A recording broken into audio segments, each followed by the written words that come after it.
Surguja Lok Sabha seat के Bharatiya Janata party के प्रत्याशी चिंतामणि महाराज कार्यकर्ता सम्मेलन मुहिम शामिल।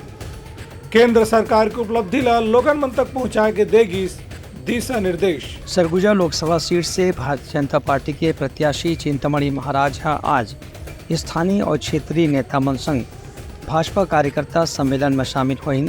बलरामपुर में आयोजित विधानसभा स्तरीय कार्यकर्ता सम्मेलन में प्रदेश के स्वास्थ्य मंत्री श्याम बिहारी जायसवाल और सरगुजा के पूर्व भाजपा सांसद कमल भान सिंह घलो शामिल हुई।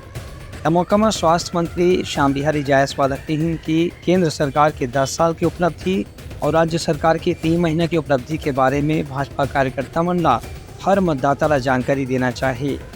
वह चिंतामणि महाराज के कहना से कि 10 साल में मोदी सरकार जो उपलब्धि हासिल करे है वो पिछले 70 साल की उपलब्धि से भी ज़्यादा बढ़े है।